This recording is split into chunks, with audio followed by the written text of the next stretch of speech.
بغيتي تعرف الجديد ديال كرة القدم الوطنية ما عليك إلا بقناة ماروك بودكاست.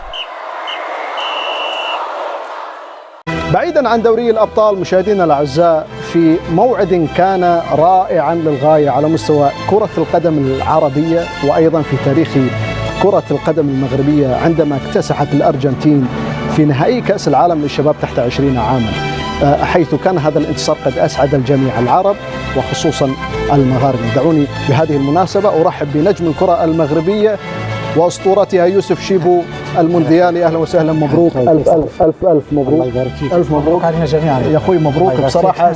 سعادة كبيرة. زبيري كان أحد أبرز نجوم منتخب المغرب. كيف تصف هذا الانتصار كابتن يوسف الذي يعتبر من أبرز إنجازات المنتخب المغربي لكرة القدم؟ هو أول شيء نبارك للمنتخب المغربي ونبارك للشعب المغربي ونبارك كل الشعوب العربية هذا الفوز. هذا أظن هذا الفوز جاء ثمر عمل قاعدي منذ سنوات، عندما تغيرت سياسة الرياضة في المغرب وأصبح الاعتماد أكثر شيء على التكوين وعلى مراكز التكوين، وأعطى أهمية أكثر لهؤلاء اللاعبين الشباب من خلال إنشاء أكاديميات وكذلك مراكز جهوية وكذلك مراكز التكوين. والآن نحصل أبرز لاعبين المغرب في التتويج. نعم. أيضا أفضل لاعب اللي كان مع مسا، أحد أفضل اللاعبين، وثاني أفضل لاعب كان هو لاعب زبيري اللي كان سجل هدفين في النهائي ومباريات كبيرة. هدف الركلة حرة مباشرة كان رائع.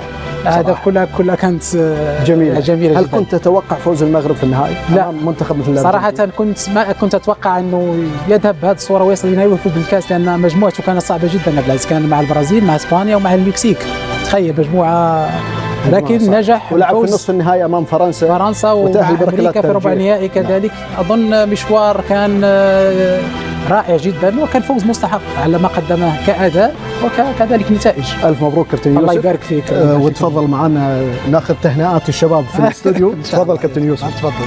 أهلا بحضراتكم مشاهدينا الأعزاء في كل مكان، نحييكم في تغطية بي إن سبورتس المتواصلة لأحداث ولقاءات دوري أبطال أوروبا.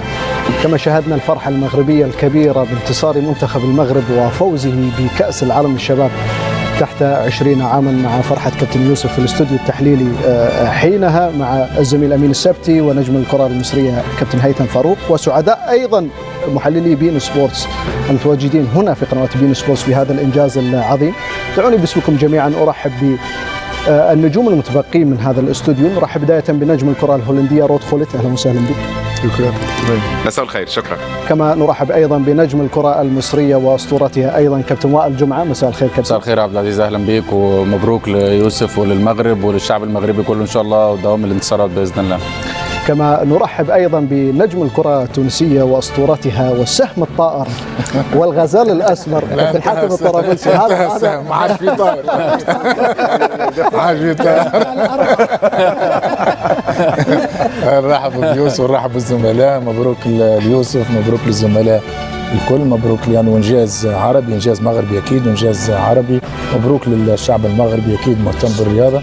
التوقعات حقيقة المغرب رفع سقف التوقعات، واليوم نطالب من الفريق الاول المغربي ان شاء الله يكون في كاس العالم. بعد انجاز كاس العالم 2022 الرائع والغير مسبوق، اول فريق افريقي عربي يصل الى هذا المستوى، وانا اعتقد من حقه من يطمح للفوز بكاس العالم.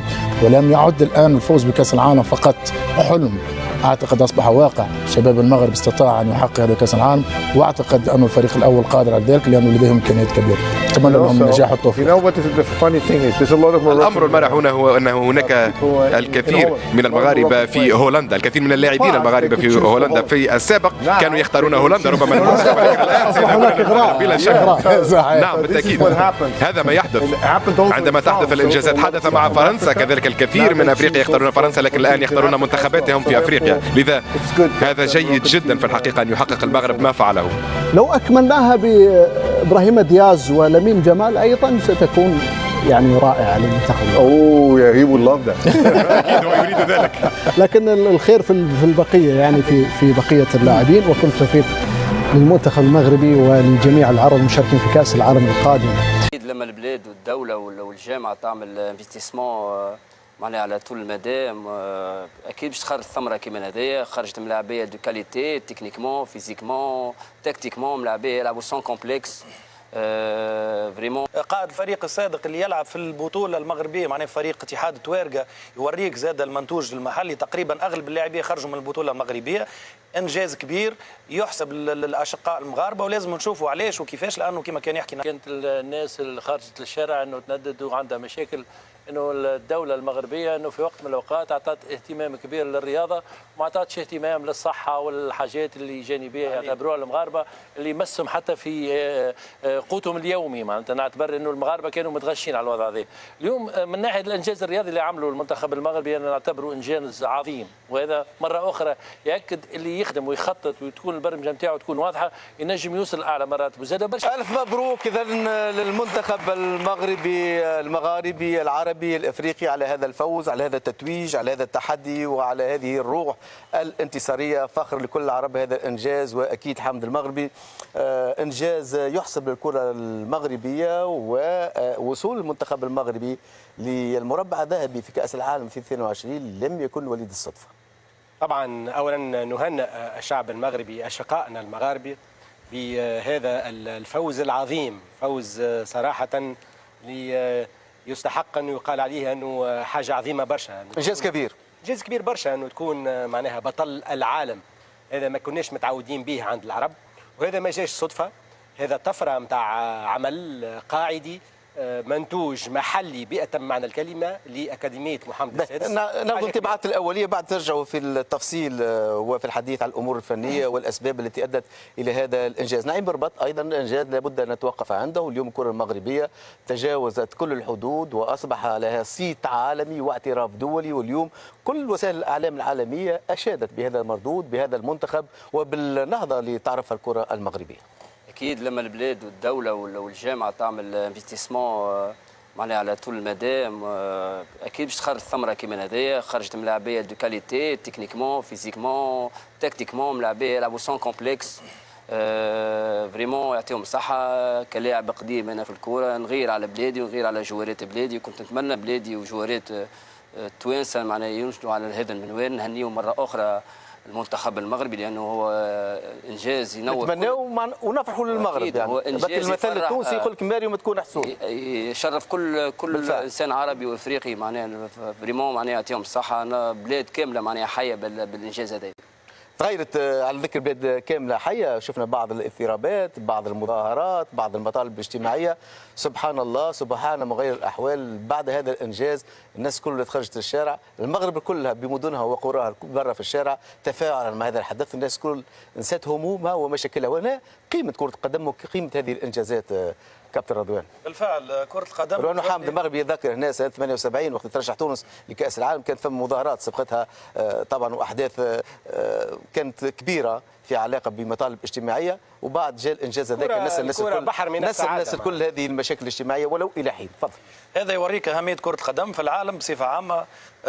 توحد الشعوب، وحدة الشعب المغربي في الخروج بمناسبة معناتها إحرازه على كأس العالم. مبروك للأشقاء المغاربة، إنجاز تاريخي، ملحمة تاريخية اللي باش يخلدها معناتها تخلدها الاستوار. أول فريق عربي يحرز على كأس العالم في U20، ثاني فريق إفريقي، أحسن لاعب في الدورة هذه في كأس العالم معمى اللي بالنسبة لي أنا ديكوفيرت الحقيقة لاعب باش يكون عنده مستقبل كبير وينشط حاليا في واتفورد. قائد الفريق السابق اللي يلعب في البطولة المغربية معناها فريق اتحاد توارقة يوريك زاد المنتوج المحلي تقريبا اغلب اللاعبين خرجوا من البطوله المغربيه. انجاز كبير يحسب للاشقاء المغاربه ولازم نشوفوا علاش وكيفاش، لانه كما كان يحكي نعيم توا استمراريه وتخطيط محكم. لما تشوف لي زانترفيو قدم عندهم 2 و3 سنوات مع المدرب ومع الملاعبيه هذوما تفهم انه عباد عارفين وين ماشيين. هذا هو عمار انك تربح منتخبات مثل اسبانيا، البرازيل، فرنسا والارجنتين تنجمش تكون صدفه، ما تنجمش تكون يعني عامل الحظ. اوكي الحظ يمشي معك مقابله اثنين، لكن على مستوى مسيره كامله ودوره كامله بهذا المردود وهذا المستوى وهذه النجاعه تربح الارجنتين 2 بلاش نص ساعه لعب في المباراه في نهائي مثير. اعتقد يعني لابد ان نقف اجلالا واكبارا لهذا الانجاز المغربي. اولا مبروك للمغرب، ثانيا ما فماش كره ما فيهاش حظ، فيها تخطيط. هذا هذه ايش معناها بلاد تبني. احنا هوني نبني وماناش ريالمون كي تجي تشوف ما فما حتى شيء. هذه الناس قاعده تخدم، ناس قاعده تطور في الكره، ناس قاعده تبني في استادات، ناس قاعده معناها لا شنو احنا هنا نبني ناس معناها بالحق قاعده، ناس بالحق قاعده تخدم، ناس قاعده تعرف ايش تعمل. هذا هو مع المنتخب المغربي. سواء معناها في منتخب الاكابر اللي هو وصوله النصف نهائي يعتبر تاريخي كبير، كيف توا في اليوفا كاس العالم انجاز تاريخي. ومره اخرى مبروك للمغرب، وان شاء الله ان شاء الله نتعلموا شويه كيفاش ولو انه توا الجامعه التونسيه ولات معناها قاعده تخدم معناها على الشبان وقاعدين، ولكن لازمنا بنيه تحتيه، لازمنا ملاعب، لازمنا برشا حاجات باش نوصلوا للنيفو هذايا نتاع المغرب. ونتصور انه المغرب باش يكون عنده شأن كبير بعد 5 سنين، باش تكون عنده شأن كبير في افريقيا. الصحف الإسبانية اليوم أشارت لهذا الإنجاز وقالت أنه اليوم يمكن الحديث على أن المغرب أصبح من كبار القوم في كرة القدم العالمية. صحيح، هو باش تربح المدرسه الاسبانيه ماهوش بالسهل، خاصه زاد البرازيل ومن بعد زيد تكمل فهمتي المدرسه الفرنسيه وفي التكوين نتاعها. وعلى فكره هو الارجنتين ما كانش مرشح المغرب يعني باش يفوز بها، وفي المباراه هذه اقنع وابدع وكان استحقاق. وقت تجيد بيك المدرسه الاسبانيه انه فما مغرب جاي باش يكون عنده صيت، هذا باش يوريك العمل اللي قاعدين يخدموا به. عندهم 5 سنين تقريبا هما من 2010 المدارس هذه تاع التكوين بعثت، لكن شوف الثمره نتاعها تو، شوف الثمره نتاعها على مستوى يعني الشباب الكل، وعلى مستوى زاد الاكابر نشوفوا كيفاش. الحقيقه شوف انت قلت كلمه باهيه، الثورات من الثورات هي كان نوع من الاحتجاجات، من بعد الاحتجاجات شفنا الفرحه نتاعهم الكل اللي كانوا مش راضيين على الكره، تو الكره دخلت لهم الفرحه. انجاز الحقيقه، مبروك للمغاربه، وان شاء الله يكملوا يواصلوا، وان شاء الله مزيد من التالق. على ذكر كره والرياضه ناصر البدوي بشكل عام، والرياضات اللي قاعده مثلا مستهدفه في تونس اللي هي الرياضات الفرديه اللي قاعده تجيب لنا في تتويجات وترفع علم تونس، واكدنا اكثر من مره انه تالق الرياضيين يمكن يكون الصدام تاعو اكثر من اي سفاره تنجم تحلها خارج حدود الوطن. اليوم الى اي مدى نجم نقتنعوا باهميه الرياضه واهميه تطوير الرياضه والاستثمار في القطاع الرياضي حتى نرتقي بالمشهد الكروي ونرتقي برياضيين ورياضتنا للمصاف اللي نحبوه واللي نحلموا به كما المغرب اليوم. والمثال اللي كنت تحكي عليه انت عادل، كانت الناس اللي خرجت للشارع انه تندد وعندها مشاكل، انه الدوله المغربيه انه في وقت من الاوقات اعطت اهتمام كبير للرياضه، وما اعطتش اهتمام للصحه والحاجات اللي جانبيه يعتبروها المغاربه اللي يمسهم حتى في قوتهم اليومي. معناتها نعتبر انه المغاربه كانوا متغشين على الوضع هذا. اليوم من ناحيه الانجاز الرياضي اللي عمله المنتخب المغربي انا نعتبره انجاز عظيم، وهذا مره اخرى ياكد اللي يخدم ويخطط وتكون البرمجه نتاعو تكون واضحه ينجم يوصل لاعلى مراتب. وزاد برشا ناس اللي في وقت من الاوقات توا في خاصه في المنتخب المغربي هذا فما 11 ملاعب ينشطوا في البطوله المغربيه، مش تبداو واضحين على القيمه نتاع الملاعبيه الكل. معناتها حتى البطوله المغربيه فيها طاقات ملاعبيه شابه اللي قادره تدعم الفريق نتاع اقل من 20 سنه. انا نعتبر الانجاز هذا لابد نتعلموا منه ونحفظوا منه، خاطر مهم برشا كي الناس تنجح وانت تحفظ عليهم. علاش نجحوا؟ بالعكس انجازات نعتبرها مهمه برشا، ناس خدمت خطت عرفت كيفاش تبرمج وصلت الاعلى. هو يشرفنا اليوم المنتخب المغربي انه يكون ثاني منتخب افريقي بعد غانا 2009 انه يتحصل على كاس العالم. نعتبر حاجه مهمه برشا من الناحيه الرياضيه، وخاصه يعطينا احنا حافز اللي كان نخدموا على رواحنا نجموا نوصلوا في وقت من هذا هو مع هذا الحداثه مع هذا الانجاز الكبير نحلق الى المغرب العاصمه المغربيه. يوجد هناك صديقنا وزميلنا الاعلامي الكبير ماجد الشجعي. الف مبروك ماجد، واكيد صدى كبير وردود افعال كبيره بعد هذا الانجاز التاريخي. سعيد أخي الغالي عادل بوهلال أن أحلق في اتجاه تونس عبر هذا البث المباشر، وسعيد أن أكون معكم من خلال لقاء آخر يعكس مكانة المغرب عند تونس. تونس تؤنس في كل المجالات، وأنا سعيد أن أكون دائما معكم. أعرف كيف كانت ردود الفعل في شوارعي المدن التونسية بعد الإنجاز الغير المسبوق والتاريخي للأسود والسبق العربي على مستوى كأس العالم للشباب. طبعا إنجاز بدلالات وبأرقام قياسية يجعل المغرب يتبوأ الريادة بعد محطات التوهج في ملاعب قطر ثم في أولمبياد فرنسا. نقف اليوم عند إنجاز من نوع آخر بنكهة عالمية، إنجاز يعتبر سبق عربي وثاني إنجاز على المستوى القاري بعد تتويج غانا عام 2009 في الأراضي المصرية على حساب البرازيل من خلال الركلات الترجيحية. دعني أقف عند النقط الجوهرية والأساسية.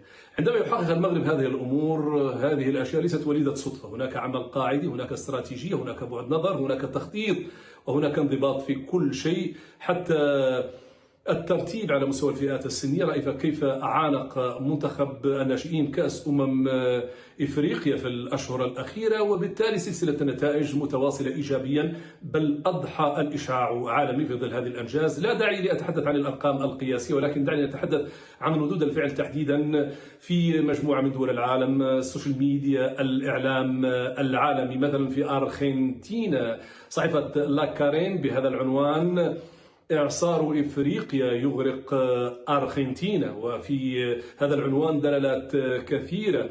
دعنا نتحدث كذلك عن لا ناسيون التي قالت علينا أن نستوعب الدرس، ربما في ذلك إشارات كثيرة، لأن منتخب الأرجنتين كان يعرف قيمة المنتخب المغربي الذي أطاح بكبار القوم في هذه البطولة، بداية باللا روخا، سيليساو، أسكت السياحة الدياك الفرنسية في نصف النهائي، وتوهج على حساب الألبيثيليتي في المباراة النهائية من خلال الأداء ومن خلال الحضور وبالمنهجية وبالأسلوب التكتيكي الذي يتماشى مع إيقاع كرة القدم المعاصرة. حتى في إسبانيا الإنجاز وحد بعض ألمع الإعلاميين في إسبانيا، بل موالين لكل من موندو ديبورتيفو الموالي لبرشلونة وماركا الموالي لإسبانيا. هناك توحيد على مستوى الآراء في ظل هذا الإنجاز، وهنا نكتشف بأنه هناك إلمام كبير عندما نتحدث عن كل ردود الفعل العالمية وما قالته جلوب سبور البرازيلية، وتتعرف العداء الكروي ما بين البلدين، نوهت بأداء الأسود، وكأنها في ذلك رد نوع من الاعتبار في ظل تعثر السيليساو وخروجه من الدور الأول.